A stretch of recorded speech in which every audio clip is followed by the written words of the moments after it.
Pedagogía de la esperanza, educación, diálogo y transformación. Buenos días. Para comenzar, pensemos en algo que ocurre con frecuencia dentro de un salón de clases. Un estudiante llega a la escuela con experiencias, formas de hablar, preguntas, conocimientos adquiridos en su familia y una manera particular de entender lo que ocurre a su alrededor. Sin embargo, muchas veces la enseñanza comienza como si todo eso no existiera, y como si aprender significara únicamente recibir información del profesor, memorizarla y repetirla después. Paulo Freire cuestionó esa manera de entender la educación durante buena parte de su obra. En Pedagogía de la Esperanza, publicado originalmente en 1992, vuelve sobre ideas desarrolladas anteriormente en Pedagogía del Oprimido, pero también revisa esas ideas desde sus experiencias personales, políticas y educativas. Vilches Quesada explica precisamente que esta obra constituye un reencuentro de Freire con los principios que había desarrollado décadas antes. Durante esta exposición, voy a concentrarme en 5 ideas. ¿Qué significa la esperanza para Freire? ¿Por qué es necesario partir de la realidad de quien aprende? ¿Qué papel cumplen el diálogo y la problematización? ¿Cómo se cuestiona la educación bancaria? ¿Y qué relación existe entre educación y transformación? ¿Qué significa esperanza para Freire? La primera aclaración es importante. Cuando Freire utiliza la palabra esperanza, no se refiere simplemente a ser optimista ni a pensar que las cosas van a mejorar automáticamente. En un fragmento de Pedagogía de la Esperanza, Freire dice que su esperanza es necesaria, pero no suficiente. También advierte que pensar que la esperanza, por sí sola, puede transformar el mundo conduce a una postura ingenua. Para él, la esperanza necesita relacionarse con las condiciones concretas y con la práctica. Por eso podemos distinguir entre esperar y actuar con esperanza. Esperar pasivamente sería decir, algún día este problema se solucionará. En cambio, una esperanza crítica implica reconocer el problema, estudiar las condiciones que lo producen, identificar qué posibilidades existen y actuar dentro de esas posibilidades.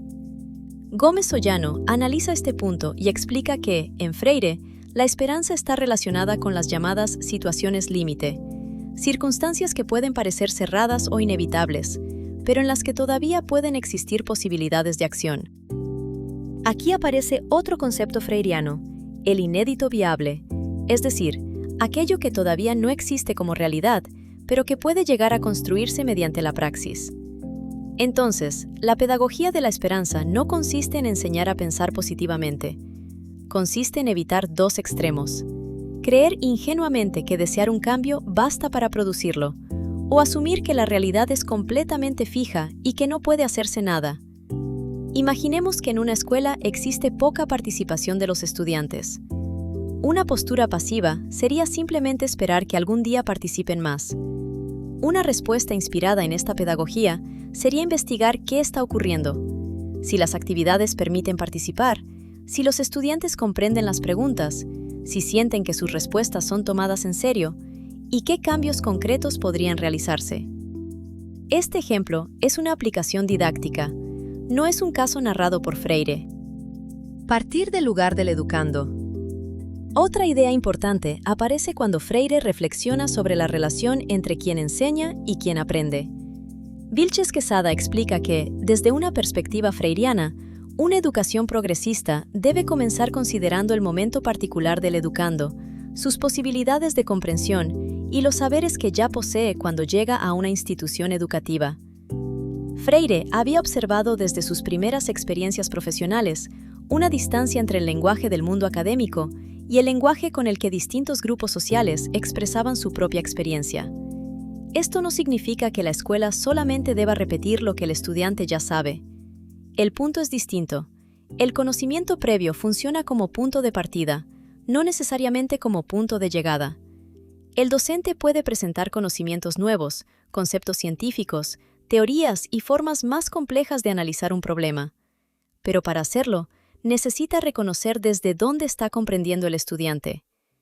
En una clase de ciencias sobre contaminación, un profesor podría comenzar dando directamente una definición y pidiendo que los estudiantes la memoricen. Otra posibilidad sería comenzar preguntando, ¿dónde observan contaminación en su comunidad? ¿Qué creen que la provoca? ¿Qué consecuencias han observado? Esas respuestas no sustituyen el conocimiento científico. Después, deben contrastarse con evidencia, conceptos y explicaciones científicas. La diferencia es que el aprendizaje comienza desde una realidad que los estudiantes pueden reconocer y después avanza hacia formas de conocimiento más elaboradas. Gómez Sollano relaciona esta perspectiva con la articulación entre experiencia, vida cotidiana y saber, y con una relación pedagógica en la que educador y educando participan en procesos de acción y reflexión. Educación bancaria y problematización. Para comprender mejor esta propuesta, tenemos que recuperar un concepto que Freire había desarrollado en Pedagogía del Oprimido: la educación bancaria. Es importante hacer esta precisión. El concepto no aparece por primera vez en Pedagogía de la Esperanza. Forma parte de su pensamiento anterior y es retomado posteriormente cuando se analiza la continuidad de su propuesta educativa. La metáfora bancaria representa una relación en la que el conocimiento funciona como algo que una persona posee y deposita en otra. El profesor explica, el estudiante recibe, después memoriza y finalmente reproduce. Gutiérrez, Sloan y Vargas Vargas describen esta crítica como una concepción educativa centrada en la transmisión de saberes, frente a otra perspectiva en la que el conocimiento se construye mediante diálogo y problematización. La alternativa es la educación problematizadora. Problematizar significa que el contenido no se presenta únicamente como algo terminado que debe aceptarse. Se convierte también en objeto de preguntas. Por ejemplo, ¿qué está ocurriendo? ¿Por qué ocurre? ¿Qué sabemos sobre este problema? ¿Qué creemos saber, pero necesitamos comprobar? ¿Qué relaciones existen entre esta situación y otras? ¿Qué conocimientos necesitamos para comprenderla mejor? Gutiérrez, Sloan y Vargas Vargas explican que la problematización pone en cuestión conocimientos, comportamientos y maneras de interpretar una realidad concreta. En este proceso, el docente tampoco permanece completamente fuera del análisis, participa en él. Pensemos en una clase universitaria de salud pública. Un modelo principalmente transmisivo podría comenzar definiendo conceptos como promoción de la salud, prevención y determinantes sociales, para después pedir que los estudiantes los reproduzcan en un examen. Una actividad problematizadora podría comenzar con una situación. En una comunidad existe un centro de salud, pero una parte de la población casi no lo utiliza.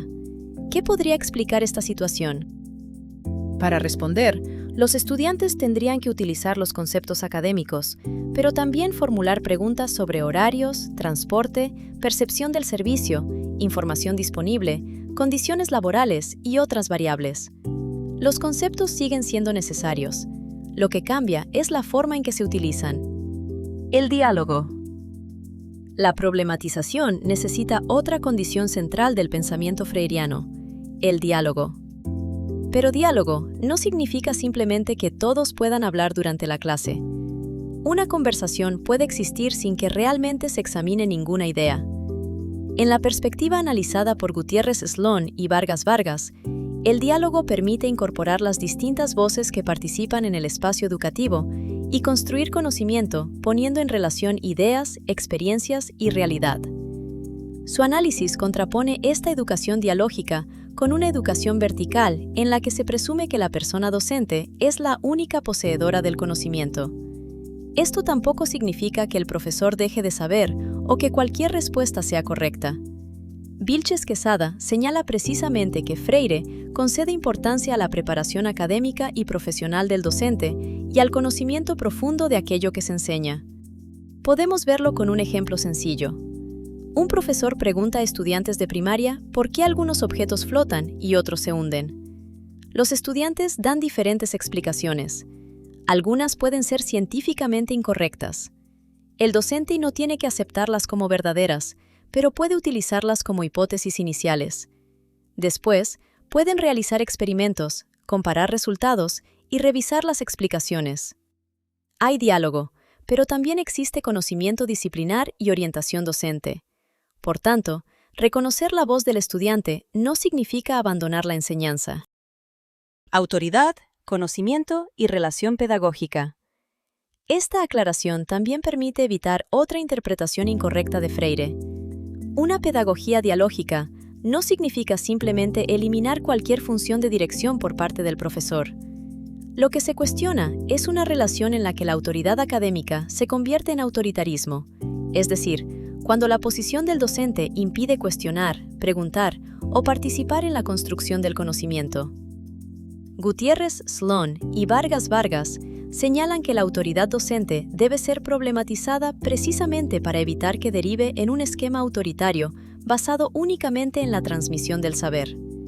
Entonces, un profesor puede seguir explicando, corrigiendo, evaluando, proponiendo actividades y organizando el proceso educativo. Lo que cambia es la idea de que existe una sede del saber, ocupada exclusivamente por el profesor, y una sede de la ignorancia, correspondiente al estudiante, formulación que los autores recuperan del pensamiento de Freire. Leer y problematizar la realidad. Hasta ahora hemos hablado del estudiante, del docente y de los contenidos. Pero para Freire, la educación ocurre dentro de una realidad histórica y social. Gómez Ollano explica que la relación entre conocimiento, experiencia y praxis modifica también el vínculo entre educador y educando. La problematización, las preguntas y la crítica permiten tomar cierta distancia de aquello que vivimos cotidianamente para poder examinarlo de otra manera. Esto es importante porque algunas situaciones pueden llegar a parecernos completamente naturales, simplemente porque siempre las hemos visto de la misma forma. La educación crítica intenta convertir esas situaciones en objetos de conocimiento. No significa que una clase pueda solucionar cualquier problema social. Significa que puede proporcionar conceptos y herramientas para comprender mejor una situación y analizar qué posibilidades reales de intervención existen. Ahí vuelve a aparecer la relación entre esperanza y práctica. La realidad no se considera automáticamente transformable, pero tampoco se considera completamente cerrada. Veamos ahora un caso construido específicamente para aplicar estos conceptos. En una escuela secundaria, varios profesores observan que muchos estudiantes no entregan tareas. La primera explicación es sencilla: no cumplen porque son irresponsables. Una profesora decide investigar la situación antes de establecer nuevas medidas. Habla con el grupo. Algunos estudiantes dicen que comparten computadora con hermanos o familiares. Otros explican que algunas instrucciones les resultan confusas. Otros reconocen que sí disponen de tiempo y recursos, pero tienen problemas para organizarse. ¿Cómo podríamos analizar este caso desde las ideas que acabamos de revisar? Primero aparece la realidad del educando. La profesora no supone que conoce todas las causas del problema. Escucha cómo los propios estudiantes interpretan la situación. Después aparece el diálogo. Escuchar sus experiencias no significa asumir automáticamente que todas las explicaciones son correctas, ni eliminar su responsabilidad. Después tenemos la problematización. La pregunta deja de ser únicamente ¿por qué no entregan? Y aparecen preguntas más precisas. ¿Qué factores dependen del estudiante? ¿Qué factores dependen de la actividad? ¿Qué problemas pueden modificarse? ¿Qué responsabilidades debe mantener cada parte? Finalmente aparece la esperanza vinculada con la práctica. El problema no se considera inevitable, pero tampoco se resuelve deseando que desaparezca. Se estudian las condiciones y se actúa sobre aquellas que realmente pueden cambiarse. La profesora podría mantener los criterios académicos y las fechas de entrega, pero también revisar instrucciones confusas, prever alternativas para actividades que requieren tecnología y enseñar estrategias de organización. El caso es inventado para esta exposición. No corresponde a un ejemplo relatado por Freire ni por los artículos consultados. Para terminar, podemos regresar a la pregunta inicial. ¿Educar consiste solamente en transmitir información? Desde la perspectiva que Freire recupera en Pedagogía de la Esperanza, la respuesta sería que no.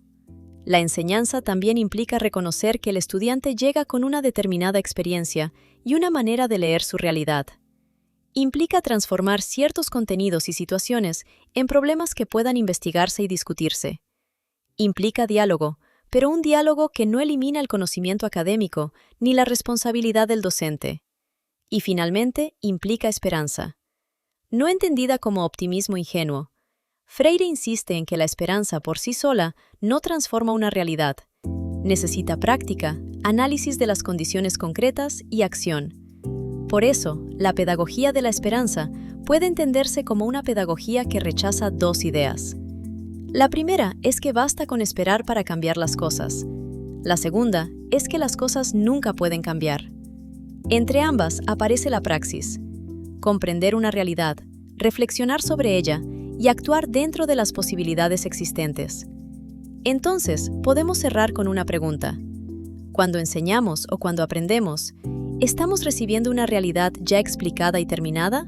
¿O estamos adquiriendo también herramientas para comprenderla, cuestionarla y participar conscientemente en ella?